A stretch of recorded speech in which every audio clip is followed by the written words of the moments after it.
Hello. तो आज हम जानेंगे what is sewage treatment. Sewage treatment में 3 प्रोसेस होते हैं, राइट। फर्स्ट, प्राइमरी ट्रीटमेंट, जिसे कि हम फिजिकल ट्रीटमेंट भी कहते हैं। दूसरा, secondary treatment, and secondary treatment को हम बायोलॉजिकल ट्रीटमेंट भी कहते हैं। एंड तीसरा is tertiary treatment. Primary treatment में अगेन 2 प्रोसेस होते हैं। पहला sequential filtration and then second is sedimentation. Okay, तो सिक्वेंशियल फिल्ट्रेशन में क्या होता है, जो फ्लोटिंग डेब्रिस होती है, यानी कि जो पानी है उसके ऊपर जो भी फ्लोट कर रहे होते हैं, जो भी कूड़ा कचरा होता है, उनको अलग कर लिया जाता है ना। और उसके बाद फिर जो ग्रेटीनेस होती है या सैंड वगैरह कुछ आ गया होता है पानी में, वो सेटल डाउन हो जाता है नीचे, ठीक है। और उसके बाद फिर वो जो ऊपर का पानी रहता है उसको अलग कर दिया जाता है, और सेडिमेंट जो सेटल डाउन हो गया, जो डस्ट पार्टिकल, वो उसको अलग कर लिया जाता है। तो ये होता है सेडिमेंटेशन, राइट। तो जो अब पानी बच गया उसे बहा दिया जाएगा आगे अलग टैंक में, एंड जो जम गया, सेटल डाउन हो गया, वो वहाँ सेटल डाउन रहेगा। तो उसके अलग अलग नाम है टेक्निकल, जो कि क्वेश्चंस में आते हैं, राइट। तो जो पानी हमने बहा दिया सेटलिंग डाउन प्रोसेस में, उसमें सेटल डाउन प्रोसेस में, तो जो नीचे जमा हुआ है सैंड और ग्रिटी के वजह से, that is called primary sludge, right. And जो बाहर पानी बह रहा है अभी, उसे जिससे हम बहा दिए, दैट इज प्राइमरी इफ्लुएंट। अब उसके बाद फिर उसे हम डालेंगे एरेशन टैंक में। किससे डालेंगे? प्राइमरी इफ्लुएंट को। प्राइमरी इफ्लुएंट को एरेशन टैंक में डालेंगे। एरेशन टैंक में क्या होता है? एक बहुत ही इंपॉर्टेंट टर्म, फ्लोक, जो कि अक्सर क्वेश्चंस में आती है। फ्लोक्स क्या होता है?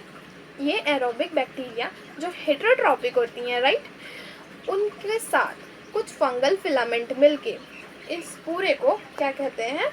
इस पूरे को कहते हैं हम फ्लोक। तो उस एरेशन टैंक में फ्लोक रहता है। तो अब होगा secondary treatment, right. Secondary treatment को बायोलॉजिकल ट्रीटमेंट भी कहते हैं। इसमें ये जो बैक्टीरिया और फंगल एसोसिएशन, फंगल जो है, फंगल फिलामेंट जो फ्लोक बना रहे हैं दोनों मिलकर, वो यहाँ पे डाले जाएंगे, और वो यहाँ पे क्या करेंगे, जो ऑर्गेनिक इम्प्योरिटीज़ थी उनको डाइजेस्ट करेंगे। और उसके बाद फिर अगर हम बात करें, तो जैसे ही वो डाइजेशन हो जाएगा उनका, तो फिर हम उन्हें सेटलिंग टैंक में डालेंगे। देन अगेन क्या होगा, जो फ्लोक होंगे वो नीचे सेटल डाउन हो जाएंगे, और जो ऊपर में वाटर बचेगा उसको हम कहेंगे सेकेंडरी इफ्लुएंट। सेकेंडरी इफ्लुएंट आगे वाटर पास कर दिया जाएगा, और जो सेटल डाउन है उसको बोलेंगे एक्टिवेटेड स्लज। अगेन जैसे प्राइमरी स्लज और primary effluent important technical terms है, वैसे ही यहाँ पे हमारे secondary effluent and activated sludge are also very important. तो हमें जानना पड़ेगा कि सेकेंडरी इफ्लुएंट किसे कहें, जब फ्लोक नीचे सेटल डाउन हो गया, that is called activated sludge, and ऊपर जो पानी बचा उसे हम पास कर देंगे आगे टर्शियरी ट्रीटमेंट के लिए, राइट। तो वो होगा सेकेंडरी इफ्लुएंट। तो कहीं कहीं हम जान सकते हैं कि जो सेकेंडरी इफ्लुएंट जो होते हैं उन्हें डायरेक्ट रिवर्स में डाल दिया जाता है। लेकिन अगर बात है कि जो हाई मतलब कि बाकी सोसाइटी, बहुत सारी सोसाइटी हो रही है, तो वहाँ पे पानी की बहुत सारी कमी होती है, तो पानी वहाँ तक पहुँचाने के लिए हम इन सीवेज ट्रीटमेंट का यूज़ करते हैं। तो अगर हम ह्यूमन बीइंग के लिए यूज़ कर रहे हैं पानी को, तो क्या करेंगे, उसका अगेन टर्शियरी ट्रीटमेंट करेंगे। नहीं, अगर ह्यूमंस के लिए यूज़ नहीं करना है तो उसे रिवर में डाल दिया जा सकता है ऐसे, ठीक है। तो यहाँ पे कंप्लीट होता है टर्शियरी ट्रीटमेंट तक का काम। ओके, तो जो टर्शियरी ट्रीटमेंट में होगा, लेकिन उससे पहले ये ध्यान देने वाली बात ये है कि जो इनोक्यूलम होता है, जैसे दही के लिए इनोक्यूलम ममाज यूज़ करती हैं, जिन्हें कहीं जगह पर जामन भी कहा जाता है, जोरन भी कहा जाता है, जोड़न भी कहा जाता है, आई डोंट नो, बट जो इनोक्यूलम होता है, जो थोड़ी सी दही हम बचा लेते हैं ताकि हम नेक्स्ट टाइम यूज़ कर सकें, that is called inoculum. Okay, तो जो एक्टिवेटेड स्लज जिसमें फ्लॉक था, ठीक है, नेक्स्ट टाइम भी तो हमें फ्लॉक की ज़रूरत पड़ेगी ना, तो उन फ्लॉक्स को क्या किया जाता है, थोड़ा सा एरेशन टैंक में एज एन इनोकुलम ले लिया जाता है, ठीक है।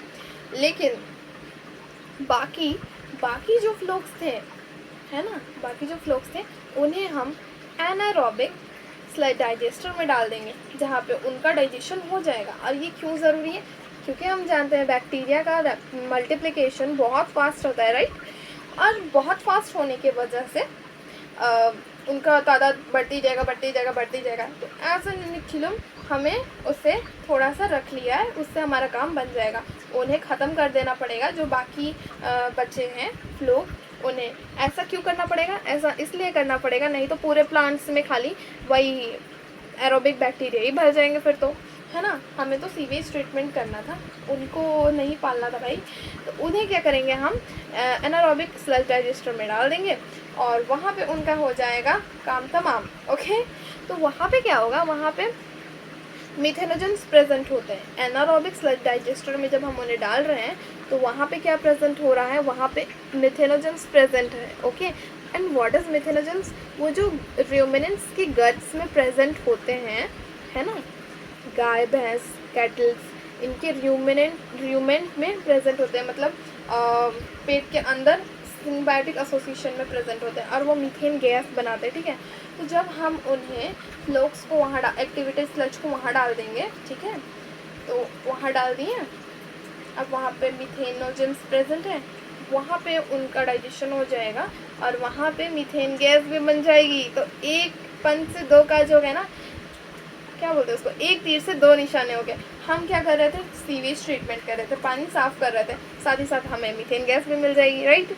तो अब टर्शियरी ट्रीटमेंट होगा, राइट। टर्शियरी ट्रीटमेंट को फिजिको केमिकल ट्रीटमेंट भी कहते हैं। फिजिको केमिकल इसलिए क्योंकि कुछ फिजिकल प्रोसेस हो सकती है, कुछ केमिकल प्रोसेस होती हैं, ठीक है।